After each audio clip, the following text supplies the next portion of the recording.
Hey, WJ owners out there looking to do a tank tuck, I might have a couple of tips that will help you out. So, what I did is I took and I got a drill bit big enough to drill a hole so that I could fit my jigsaw blade in there. And what I did from there is I took and I cut all the way around the entire spare tire tub until I couldn't. And then I came back to here to my hole, and then I started this way, came back until I couldn't. At the time, this was off. Now there's two holes that screws go in right here to hold this part down. So what I did was, at that point, I could grab the spare tire tub and I bent it up and I put boards under both sides to hold it up. And what that did is it folded up right here, and now this was flat across. So what I could do is I came back and I cut straight across just below the holes to the other side.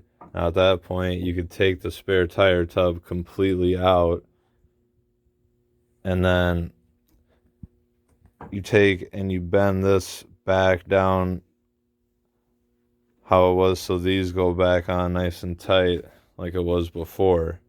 So at that point, you have full access, pretty much how you're looking right now, to your gas tank. Minus your charcoal canister is going to still be outside of the Jeep. But at that point, you can take and you can undo all your connections and your lines from the gas tank and get it all completely unhooked from the top.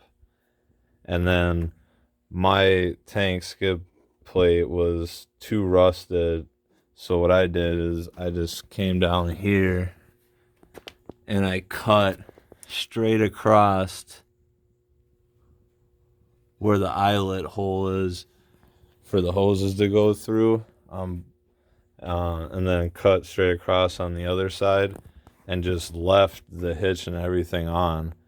Now, if yours is in good enough condition to where you're thinking about cutting it and saving it, unbolt it and then take and figure out your height. Now, what I did, mine is from the bottom of my tank, the skid plate, to the top of the frame is 12 inches. So if you had your stock skid plate in good condition, what you could do is you can take and you could measure up 12 inches, cut it straight across, and then what you would have to do is you'd have to take and cut a new eyelet hole for your hose to run through, unless you were going to come and do a doghouse through your side here.